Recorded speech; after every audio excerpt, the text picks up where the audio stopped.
కందుకూరి ఘటనకు సంబంధించి కమ్మ కాపు వర్గాల మధ్య జరిగిన ఘర్షణ అంటారా, లేదంటే రెండు కుటుంబాల మధ్య జరిగిన ఘర్షణ అంటారా? అందరికీ నమస్కారం అండి. ఈరోజు వైసీపీ ఆడుతున్న నాటకంలో భాగమే ఈ కందుకూరు ఎపిసోడ్. ముఖ్యంగా కులాలకి మతాలకి చిచ్చుపెట్టి రాజకీయ లబ్ధి పొందడం కోసం చేస్తున్న ప్రయత్నంలా కనిపిస్తుంది. ఇది కులాలకి మతాలకి చిచ్చుపెట్టి రాజకీయ లబ్ధి పొందాలని చూస్తున్న ఈ వైసీపీ నాయకుల కుట్రలో భాగమే ఈ కందుకూరు ఎపిసోడ్. ఒక వర్గంగా విభేదాలతో వాళ్ళకి జరిగిన సొంత కొన్ని కారణాల వల్ల ఘర్షణ జరిగింది. ఆ ఘర్షణలో భాగంగా అతను నచ్చిచేయబడ్డాడు. దాన్ని రాజకీయ రంగు పులిమి జనసేనకు ఆపోదించడం చాలా హాస్యాస్పందంగా కనబడుతుంది. జనసేన ఎప్పుడూ కూడా హత్య రాజకీయాలని ప్రోత్సహించదు. ఉదాహరణకి వినతికోట శ్రీకాళహస్తి స్పాట్లో ఆమెను సస్పెండ్ చేశారు పార్టీ నుంచి. అలాంటిది ఏదన్నా జరిగితే ముందుగా స్పందించే నాయకుడు పవన్ కళ్యాణ్ గారు. ఈ శవ రాజకీయాలను అడ్డం పెట్టుకొని నిన్న నరేంద్ర, వంగవీటి నరేంద్ర అంటానికి కూడా ఇష్టపట్ల, నరేంద్ర అనే ఒక వ్యక్తి కళ్యాణ్ గారిని A1 ముద్దాయిగా పెట్టాలంటున్నాడు. అసలు ఎవరు నువ్వు? చెట్టు పేరు చెప్పి కాయలు అమ్ముకునే రంగానికి కూడా పనికిరావు. 40 సంవత్సరాలుగా రంగా గారు చనిపోతే ఏ రోజైనా ఉద్యమంలో పాల్గొన్నావా? ఏ రోజైనా కాపుల గురించి మాట్లాడావా? కుల మతాలకి అతీతంగా పోరాడిన ప్రాణాలు అర్పించిన వంగవీటి పేరు చెప్పుకొని వంగవీటి నరేంద్ర అని చెప్పుకుంటూ పవన్ కళ్యాణ్ గారిని విమర్శిస్తున్నావు. నువ్వు ఏ క్షణాన ఏ పార్టీ మారుతావో నీకే తెలియదు. ఒక్కో రోజు ఒక్కొక్క పార్టీలో ఉంటూ ప్రజల మధ్య చిచ్చు పెడుతూ నువ్వు కాపు కులాన్ని అందరినీ ఏకం కావాలని అడుగుతున్నావు. జనసేన పార్టీ ఒక కులానికో ఒక మతానికో పెట్టిన పార్టీ కాదు. రాజకీయ అంబేద్కర్ రాజ్యాంగాన్ని, ప్రజాస్వామ్యాన్ని కాపాడటం కోసం ప్రజా ఉద్యమంలోంచి పుట్టిన party Janasena party. Janasena party ఒక లక్ష్యం కులాలకి మతాలకి అతీతంగా పనిచేయటం. ఏ కులానికో ఏ మతానికో సపోర్ట్ చేయటం కాదు. ఒక రాజకీయంగా మీరు కూటమి ప్రభుత్వాన్ని ఎదుర్కోలేక ఇలాంటి చిల్లర రాజకీయాలు శవ రాజకీయాలు చేస్తే మటుకు చూస్తూ ఊరుకోమని చెప్పి నరేంద్ర గారికి తెలియజేస్తాం. కొంతమంది కాపు నాయకులు అంటుందంటే కాపులను పెద్దన్న పాత్ర పోషించి కూటమికి విజయానికి తోడ్పడాలని పవన్ కళ్యాణ్ గారు అన్నారు. ఆ విధంగా మేము చేసాం. మరి ఈ రోజున రాష్ట్రంలో కాపుల మీద జరిగే దాడులు కానీ వీటికి కానీ జనసేన తరఫున పవన్ కళ్యాణ్ గారు మాట్లాడాలి అని కామెంట్ చేస్తారు. అలాంటి వాళ్ళకి మీ జనసేన పార్టీ తరఫున మీ సమాధానం? ఒక్క కాపుల్నే కాదండి, ఒక దళితుడిని సుబ్రహ్మణ్యం అనే వ్యక్తిని హత్య చేసి డోర్ డెలివరీ చేసినప్పుడు కూడా పవన్ కళ్యాణ్ గారు స్పందించారు. పవన్ కళ్యాణ్ గారు మాట్లాడారు. జనసేన మాట్లాడింది, మేము కులానికో మతానికో పనిచేయట్లేదు, ప్రతి ఒక్కరికి న్యాయం జరగాలి. అందులో భాగంగానే చనిపోయిన వ్యక్తి పాపం లక్ష్మీ నాయుడు గారు, వాళ్ళ కుటుంబానికి ఎంత నష్టం జరిగిందో మనం పోడ్చలేంది. అలాంటిది అక్కడ జరిగిన సంఘటన గురించి ఒక నివేదిక తెప్పించుకున్నారు. మీలాగా చిల్లర రాజకీయాలు చేయడానికి ఎమ్మటనే ప్రెస్ మీట్ పెట్టేసి వాళ్ళు ఇలానే చెప్పే మనస్తత్వం పవన్ కళ్యాణ్ గారిది కాదు. పూర్తి డీటెయిల్స్ తెప్పించుకొని ఆ కుటుంబానికి జరిగిన అన్యాయాన్ని ఏ రకంగా చేయాలని చెప్పి పోలీస్ శాఖ వారితో కూడా మాట్లాడి ఎఫ్ఐఆర్ రాసి ఆ నిందితుల్ని అరెస్ట్ చేసి వాళ్ళ కఠిన శిక్ష పడే విధంగా ఆయన మాట్లాడతారే కానీ ఎప్పుడూ కూడా ఒక కులానికో మతానికో ఒక హత్య రాజకీయాలకు మద్దతు మటుకు పవన్ కళ్యాణ్ గారు మాట్లాడారు.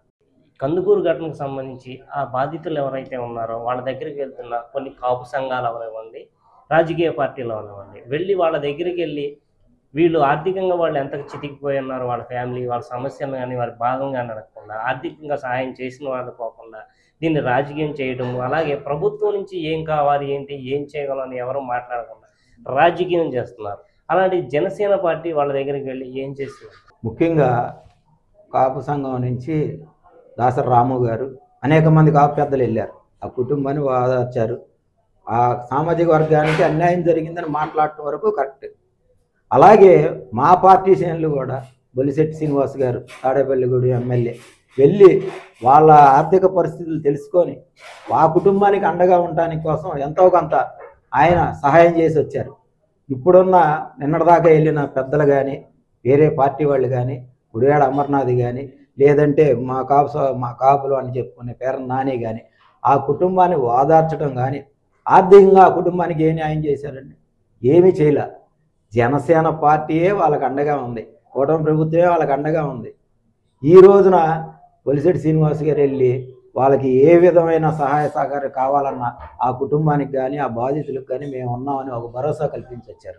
తప్పనిసరిగా ఇది 2 కులాల మధ్య జరిగిన గొడవతే కాదు, ఇది వాళ్ళ వ్యక్తిగత గొడవని కొంతమంది కుట్రపూర్వకంగా దీన్ని 2 కులాల మధ్య ఆపాదించి వారేదో ఐసిక ఆనందం పొందుదామని చూస్తూ ఉన్నారు. అది కరెక్ట్ కాదు. రాష్ట్రంలో అన్ని కులాలు అన్ని మతాలు అందరూ కూడా సక్రమంగా మరి అందరూ ముందుకు సాగుతున్న పరిణామాల్లో ఇలాంటి వదంతులు పనికిరాని ఇలాంటి పనికిమాలని ఆలోచనలు చేయటం అనేది వైసీపీకి ఇది చాలా కరెక్ట్ కాదు. ఎందుకంటే అక్కడ జరిగిన సంఘటన ఒక 2 వ్యక్తుల మధ్య జరిగింది. వాళ్ళు మరి మన అందరం చూస్తున్నాం, తను చనిపోయిన వ్యక్తి భార్యే స్వయంగా మాట్లాడి ఆ అబ్బాయి మరి ఏం చేశాడో, చంపిన అబ్బాయి ఆ కుటుంబంకి మరి ఎలాంటి ఇబ్బందులు పెట్టాడో అవన్నీ కూడా తన భార్య స్వయంగా చెప్పినప్పుడు కూడా మరి వీళ్ళు కావాలని చెప్పి వైసీపీ వాళ్ళు పవన్ కళ్యాణ్ గారు ఒక సామాజిక వర్గానికి, కమ్మ సామాజిక వర్గానికి ఏదో గొడవలు లేపాలి, దీంతో కూటమి విడిపోవాలి అనే ఒక దుర్మార్గమైన ఆలోచనతో ఇలాంటి మరి అపవాదాలను తీసుకొచ్చి రాష్ట్రంపై రుద్ది కులాలపై చిచ్చు పెడతాం వైసీపీ చేసే దుర్మార్గమైన పని. ఎందుకంటే మనం పవన్ కళ్యాణ్ గారు ఇప్పటికీ ఒక సామాజిక వర్గం గురించి పార్టీ పెట్టల, ఎస్సీ ఎస్టీ బీసీ అందరినీ, బడుగు బలైన వర్గాలు అందరిని దగ్గర తీసుకొని ఆయన మరి ఇప్పటికే ఆయనకున్న శాఖల్ని మరి పూర్తిగా అభివృద్ధి భయంలోకి రాష్ట్రంలో ముందుకు తీసుకెళ్తూ పాటు ఆయనకున్న ప్రతి అంశం మీద పవన్ కళ్యాణ్ స్పష్టంగా ఉన్నారు. ఇటు నరేంద్ర మోడీ గారితో కూడా సన్నిహితంగా ఉంటూ మన రాష్ట్రం అభివృద్ధి చెందటానికి పవన్ కళ్యాణ్ గారు పూర్తిగా కృషి చేస్తుంటే తనకొచ్చిన పేరుని, తనకొచ్చే ఆ యొక్క గొప్ప విధానాన్ని చూసినట్టు మరి వైసీపీ వాళ్ళు ఏదో ఒకటి మరి పవన్ కళ్యాణ్ గారు రుద్ది అతన్ని ఇరకాటంలో పెట్టాలని సామాజిక వర్గాన్ని వాడుకుందామని చూస్తూ ఉన్నారు. ఆ సామాజిక వర్గానికే కాదు, ఏ సామాజిక వర్గానికి అన్యాయం జరిగిన కంపల్సరిగా పవన్ కళ్యాణ్ గారు స్పందిస్తారు. ఇప్పుడు గతంలో మనం చూసాం మరి వైసీపీ కాపుల పట్ల ఎంత మరి దుర్మార్గం వ్యవహరించింది, ఆ కార్పొరేషన్కి ఏ నిధులు ఇచ్చింది, మరి కాపులను ఎంతవరకు అభివృద్ధి చేసిందో మనకు తెలుసు. ఈ రోజు మటుకు వచ్చి కాపుల పక్షాన మరి పవన్ కళ్యాణ్ గారు లేరు, మరి ఏదో వైసీపీ గతంలో ఏదో ఉండట్టు ఎక్కడుంది, లేదు కదా. ఎప్పుడైనా మనం గ్రహించాల్సింది ఒకటంటే కులాల మీద చిచ్చు పెట్టద్దు, మీరు రాజకీయంగా చేయండి. అభివృద్ధి చేస్తున్నప్పుడు పవన్ కళ్యాణ్ గారు ఒకటి గుర్తుంచుకోవాలి, వైసీపీలో గతంలో ఏదన్నా ఒకటియారా మీరు మంచి పని చేస్తుంటే పవన్ కళ్యాణ్ గారు వచ్చి మీకు చెప్పి ఇది కరెక్ట్ అని చెప్పిన రోజులు ఉన్నాయి, తప్పుల్ని పూర్తిగా ఖండించిన రోజులు ఉన్నాయి. మీరు అన్నిటిని కూడా ఇలా ఏదో ఒక రుద్దేసి పవన్ కళ్యాణ్ గారి మీద మరి ఏదో మనం ఆయన్ని దుష్ట ప్రచారంలో తీసుకెళ్తాం అనేది మనకు చాలా కరెక్ట్ కాదు. ఇది జరిగింది 2 కులాల మధ్య కాదు, 2 వ్యక్తుల మధ్య జరిగిన గొడవ ఇది. అలాంటి గొడవని కులాల మధ్యకి తీసుకోవటం అనేది చాలా దుర్మార్గం. ముందుగా ప్రజలందరికీ నమస్కారాలు తెలియజేస్తా. కందుకూరులో జరిగిన సంఘటన 2 వ్యక్తుల మధ్యన జరిగింది. అది దాన్ని 2 కులాలకి 2 పార్టీలకి ఆమోదించి మాట్లాడడం చాలా బాధాకరం. ఎందుకంటే 2 వ్యక్తుల మధ్యన జరిగిన సంఘటన, దాన్ని పోలీసు వారు కేసు ఫైల్ చేయడం జరిగింది. అక్కడ ఉన్న స్థానిక ఎమ్మెల్యే అతన్ని అరెస్ట్ చేయండి, అతని ఆస్తులు జప్తు చేయండి అని చెప్పి పోలీసు వారికి గట్టిగా తెలియజేయడం జరిగింది. అలాగే ఆ చంపిన వ్యక్తిని ఊరి నుంచి బహిష్కరించడం జరిగింది. అన్ని జరిగినాయి, ప్రాసెస్ అయితే జరిగింది. కానీ ఈ వైసీపీ నాయకులు అలాగే మాజీ ముఖ్యమంత్రి జగన్మోహన్ రెడ్డి గారికి శవ రాజకీయాలు చేయడం కొత్త ఏమి కాదు. ఎందుకంటే ఆయన పార్టీ పెట్టిందే వాళ్ళ తండ్రి గారైన వైఎస్ రాజశేఖర రెడ్డి గారి శవంతో మొదలు పెట్టారు. అప్పటి నుంచి ఆయనకు అలవాటు అయిపోయింది శవ రాజకీయాలు చేయడం. ఎలా అంటే మీరు చూడొచ్చు, మన మహేష్ బాబు గారి సినిమా ఉంటుంది, శవాలు చూడగానే ఆయనకి ఒక సైకోలాగా మారిపోయి శవం అని ఒక ఆనందం వచ్చింది. దానికి నా జగన్మోహన్ రెడ్డి గారు కూడా అంతే, ఎక్కడ శవం కనబడితే అక్కడ శవ రాజకీయాలు చేయాలి. ఆయన అది అలవాటు అయిపోయింది ఆయనకి. నేను చెప్పేది ఏంటంటే, అక్కడ జరిగిన సంఘటనకి కొంతమంది కాపు నాయకులు వెళ్ళారు, సంఘీభావం తెలియజేశారు, వాళ్ళ కుటుంబానికి అండగా నిలబడతామని చెప్పారు. అంతా బాగానే ఉంది, నేను వారికి ధన్యవాదాలు తెలియజేస్తున్నా. కానీ వైసీపీ నాయకులు దీన్ని పెద్దదిగా చూపించి ప్రజలకి జనసేన పార్టీకి అలాగే టీడీపీ పార్టీకి ఆమోదించి ఒక కమ్మ కాపు అని చెప్పి ఆపోజిట్ ఇష్టం వచ్చినట్టు మాట్లాడుతున్నారు. ఒక కాపుల్ని కొట్టేస్తే కమ్ము వాళ్ళు మీరు అడగరా అని చెప్పి మాట్లాడుతున్నారు. మీరు తెలుసుకోవాలి ప్రజలందరూ కూడా, 2 వ్యక్తుల మధ్య జరిగే సంఘటన ఇది. కుల రాజకీయం కాదు. వాళ్ళ కులం అనుకొని కొట్టుకోవాలా, నువ్వు ఈ కులం నేను ఈ కులం అని చెప్పి కొట్టుకోవాలా. 2 వ్యక్తుల మధ్య జరిగింది అది. అది అక్కడ స్థానికులందరికీ తెలుసు, అక్కడ చనిపోయిన వ్యక్తికి తెలుసు, చంపిన వ్యక్తికి తెలుసు, వాళ్ళ ఫ్యామిలీకి తెలుసు, అక్కడ జరగాల్సిందంతా కూడా జరుగుతుంది. ఈ వైసీపీ నాయకులు దీన్ని పెద్దది చేసి, అలాగే నేను ఇంకో విషయం తెలియజేసేది ఏంటంటే, జనసేన పార్టీని ఈ ఒక్క ఇష్యూతో లాగి బయటికి పవన్ కళ్యాణ్ గారి గురించి ఇష్టం వచ్చినట్టు మాట్లాడే వైసీపీ నాయకులకి మీకు కొంచెమైనా సిగ్గు శరం ఉంటే ఇంకనైనా శవ రాజకీయాలు ఆపండి. మీరు ఆపండి. ఎందుకంటే కూటమి 15 ఏళ్ళు బలంగా ఉంటది. మీరు ఎన్ని రాజకీయాలు చేసినా కూటమి విడిపోదు. మీరు ఇంకా అధికారంలోకి రారు. మీరు మర్చిపోలేక అధికారం జరగని పనిది. మీరు ఇంకా బుద్ధి తెచ్చుకొని కొంచెమైనా వైసీపీలో ఉన్న కాపులకి నేను చెప్పేది ఇవి, మీరు కొంచెమైనా బుద్ధి సిగ్గు శరం తెచ్చుకొని ఇంకనైనా ఈ శవ రాజకీయాలు ఆపి జనసేన పార్టీ గురించి మాట్లాడడం మీరు తగ్గిస్తే మంచిది. లేదు ఇలాగే పార్టీని పవన్ కళ్యాణ్ గారి గురించి మీరు మాట్లాడితే కనుక మాకు చాలా ఓర్పు తక్కువ వహిస్తాం మేము. ఎందుకంటే మా అధినేత పవన్ కళ్యాణ్ గారిని ఏమన్నంటే మేము ఊరుకోము. అది ఏ స్థాయి నాయకుడైనా 5 సంవత్సరాలు వైసీపీ అధికారంలో ఉన్నప్పుడు మేము మిమ్మల్ని లెక్క చేయాల. ఇప్పుడు అంతకన్నా మేము లెక్క చేయం. కాబట్టి మీరు ఒళ్ళు దగ్గర పెట్టుకొని ఇక నుంచి జనసేన పార్టీని లాక్కుండా ఉంటే మంచిది. అలాగే జక్కంపూడి రాజా గారు ఏదో నోరంద కదా ఇష్టానుసారం మాట్లాడుతున్నారు. మీ పనికి మాల మాటలు ఇంకా మీరు మానుకోవాలి. మీరు 5 సంవత్సరాలు వైసీపీ పాలనలో రావణ కాష్టగా మారిపోయిన రాష్ట్రంలో ఏ రోజు మీరు అభివృద్ధి చేశారో చెప్పాలి. మీరు చెప్పాల్సిన సమాధానం ఏంటంటే, ఎంతమంది కాపు యువతకు మీరు ఉద్యోగాలు ఇచ్చారు, ఎంతమంది విదేశీ ఉద్యోగాలకు పంపించారు, ఎంతమంది కాపు మహిళలకి మీరు పెళ్లిళ్ళు అంటే మీరు సాయం చేశారు, ఎంతమందికి మీరు కాపులకి ఉద్ధరించారో మీరు చెప్పాలి.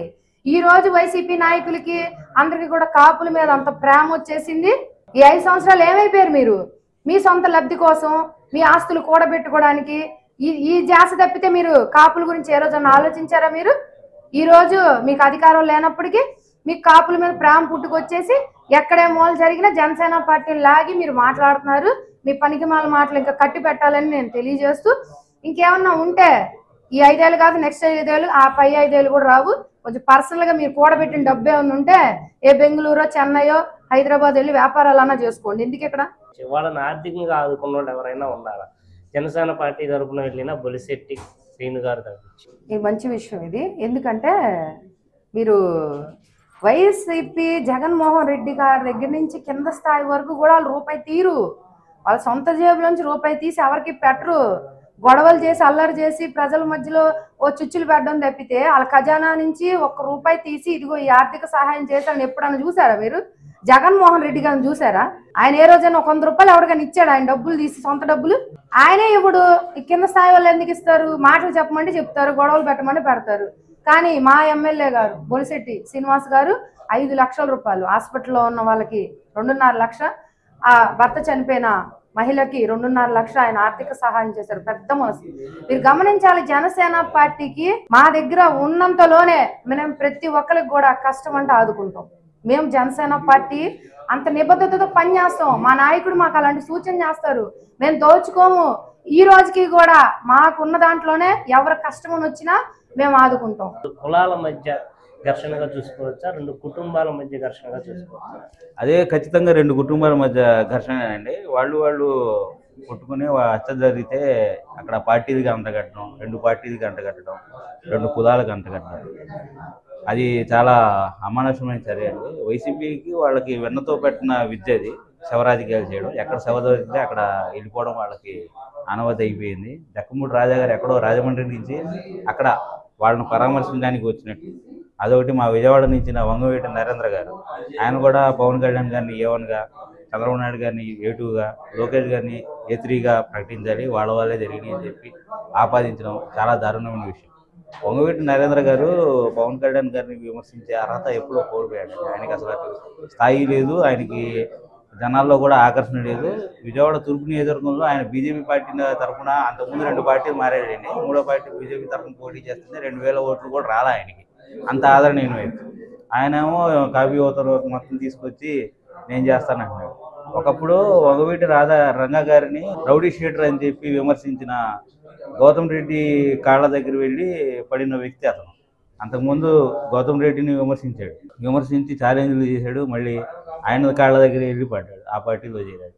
అటువంటి అర్హతలు లేని వ్యక్తులు కూడా వెళ్ళి పవన్ కళ్యాణ్ గారిని, మా అధినేత ఎప్పుడైతే మన జనసేన పార్టీని 2014లో స్థాపించారో కులాలను కలిపే ఆలోచన విధానం, మతాలు ప్రస్తావన రాజకీయము, ప్రాంతీయతను విస్మరించిన జాతీయవాదము, సంస్కృతిని కాపాడే సమాజం అని చెప్పి, అవినీతిపై రాజీ లేని పోరాటం అని చెప్పి, పర్యావరణ పరీక్షించే అభివృద్ధి ప్రస్థానం అని చెప్పి మంచి మంచి సిద్ధాంతాలతో పార్టీని స్థాపించింది. పవన్ కళ్యాణ్ గారు ఒక కులానికో ఒక మతానికో చెంది ఒకళ్ళ పక్షానే ఉండే రకం కాదండి. అందరినీ కలుపుకునే జాతీయ నాయకుడిగా మేము ఆయన్ని జాతీయ భావాలతో, జాతీయ సిద్ధాంతాలతో, 7 సిద్ధాంతాలతో పార్టీ నిర్మించబట్టే ఆయన అటువంటి మంచి మహోన్నతమైన ఆశయాలు కలిగిన వ్యక్తిని విమర్శించడం అంటే వాళ్ళు ఆకాశంపై ఉమ్మివేసినట్టే లెక్క.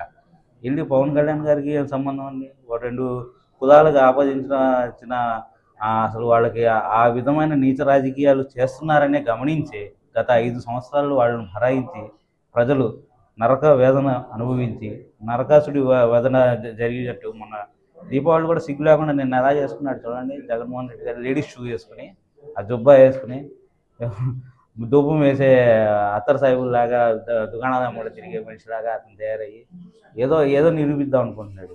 అతనికి ఆ భావన లేదండి. అందరినీ కలుపుకెళ్ళాలన్న భావన అయితే లేదు. కులాలని మతాలని విభజించి అందరినీ విభేదాలు గురి చేసి ఆయనే దిక్కు అనే విధంగా నేను సింగిల్ అని చెప్పి ఆయన ఒక్కడే ఉండాలి రాష్ట్రంలో అనే మనస్తత్వం కలిగిన వ్యక్తి కాబట్టే అటువంటి పదవుల్లో అనుభవించిన యదవుల్ని అక్కడ పంపించాడు. పవన్ కళ్యాణ్ గారు కాపు సామాజిక వర్గం సంబంధించిన వ్యక్తి కాబట్టి ఇక్కడ కాపులకు అన్యాయం జరిగింది. జనసేన పార్టీ పవన్ కళ్యాణ్ గారు స్పందించాలి అంటున్నారు. పవన్ కళ్యాణ్ గారు స్పందించినట్టే కదండి. పవన్ కళ్యాణ్ గారు పంపించబట్టే కదా అక్కడ పవన్ కళ్యాణ్ గారు కాపు సామాజిక వర్గం అని చెప్పి ఆపాదించి గత ప్రభుత్వంలో ఉన్నప్పుడు వైఎస్ జగన్మోహన్ రెడ్డి కాపులతోనే తిట్టించారు. తిట్టిన వాళ్ళకే మంత్రి పదవులు ఇచ్చారు జగన్మోహన్ రెడ్డి గారు. పవన్ కళ్యాణ్ గారు 6 ఏళ్ల క్రితమే తాను కాపు కులస్తుని కాదు రెడ్డి కులస్తుని అని చెప్పి కులాన్ని స్వీకరించి నన్ను ఒక కులానికి ఆపాదించకండి, నాకు అన్ని కులాలు అన్ని మతాలు సమానం అని చెప్పి అందరినీ కలుపుకెళ్లే భావన కలిగిన మహోన్నతమైన వ్యక్తి పవన్ కళ్యాణ్ గారు. అలాంటి ఆశయాలు కలిగిన వ్యక్తులు పార్టీలో మేము ఉండబట్టే ఒక పక్క రాయపాటి అరుణ గారు దళిత సామాజిక వర్గం చెందిన రాష్ట్ర అధికార ప్రతినిధి, ఆమె వెళ్ళారు. తాడేపల్లి గూడెం నియోజకవర్గము జనసేన ఎమ్మెల్యే బొలిశెట్టి శ్రీనివాస్ గారు కూడా వెళ్ళి ఆ కుటుంబానికి 2.5 లక్షల ఆర్థిక సాయం చేశారు. గాయపడిన కుటుంబానికి కూడా 2.5 లక్షలు, మొత్తం 5 లక్షల సాయం చేశారు. హోమ్ మినిస్టర్ అనిత గారు కూడా వెళ్ళారు. వీళ్ళు ప్రభుత్వం తరఫున మద్దతు ఇస్తారని చెప్పారు. ఇది రాజకీయ కోణంగా చూడొద్దని చెప్పి ఆ చనిపోయిన వ్యక్తి యొక్క సతీమణి సుజాత గారు కూడా దీన్ని రాజకీయాలకు లాగండి అని చెప్పి ఆమె ప్రాధాయపడుతున్నా కూడా వైసీపీ వాళ్ళు దాన్ని రాజకీయం చేద్దామని చెప్పి వెళ్ళారు. ప్రభుత్వం తరఫున ఎన్డీఏ ప్రభుత్వం తరఫున కూటమి ప్రభుత్వం తరఫున ఏమేమి సహాయ సహకారాలు చేయాలో కూడా సీఎం చంద్రబాబు నాయుడు గారికి కానీ డిప్యూటీ సీఎం పవన్ కళ్యాణ్ గారికి కానీ బాగా తెలుసు. వాళ్ళు చేయాల్సిన పనులు చేస్తున్నారు.